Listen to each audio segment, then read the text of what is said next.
अब तक इतना तो बोध हो गया है कि मैं ये देह नहीं हूँ, ना मैं करता हूँ, वस्तुतः मैं साक्षी मात्र हूँ। नहीं नहीं भाई, नहीं नहीं, अभी भूल में मत रहना। इतना बोध हो गया तो सब बोध हो गया, फिर क्या है? ये बड़ा भ्रम है, बड़ा भ्रम है।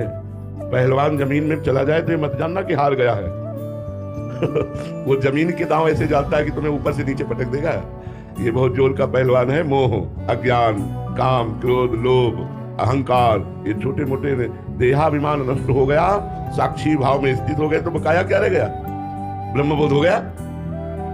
अभी बिल्कुल बिल्कुल नहीं, बिल्कुल ऐसा मत मान लेना पहलवान नीचे है। आप लोग अभी अखाड़े पे नहीं उतरे हो, घर में दंड बैठक मार करके बन गए हो ज्ञानी, अभी अखाड़े पे नहीं उतरे हो। अखाड़े पे उतरोगे तो दाव पेचों में बहुत बलवान है, बड़े बड़े योगिंद्रों मुनिंद्रों के मन में क्षोभ पैदा कर दिया। अपने लोग तो बहुत साधारण जीव हैं, इसलिए बहुत सावधानी से हम आपकी प्रशंसा करते हैं कि आप कलिकाल में देह भाव रहित होने की चेष्टा कर रहे हैं, साक्षी भाव में स्थित होने की चेष्टा कर रहे हैं। पर हो गया है ऐसा किसको अनुभव हुआ भैया? ये अनुभव किसको हुआ?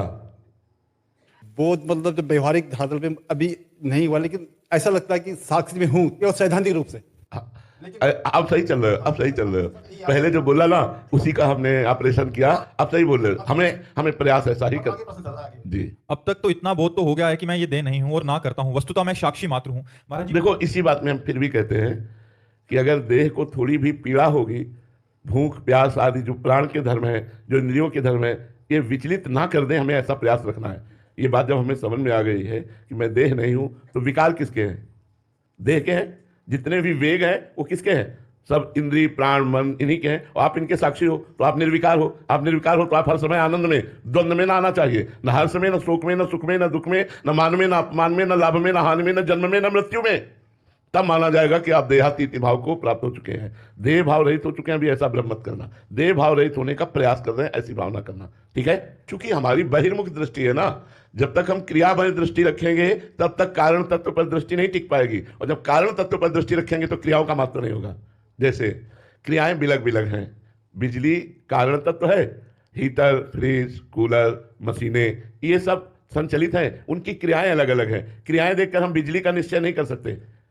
जैसे एक क्रिया है कि फ्रिज में एकदम ठंडा कर दिया और हीटर में एकदम गर्म कर दिया, तो बिजली कैसी? एक कहेगा गर्म, एक कहेगा ठंडा, एक कहेगा नहीं हवा देती है, एक कहेगा गड़ासा चलाती है, एक कहेगा जीवन है, एक कहेगा मृत्यु है। कारण नहीं है। ऐसे ही कोई दुष्टता का स्वभाव करता है, कोई साधुता का स्वभाव करता है, यह है कारण। लेकिन उनका जो कारण है वो एक ही है। ये क्रूरा अपि पापिनो न त सताम संभाष्य दृश्या से सर्वान वस्तुतया निरीक्ष परम स्वाराध्य बुद्धिर्मम। जो क्रूर है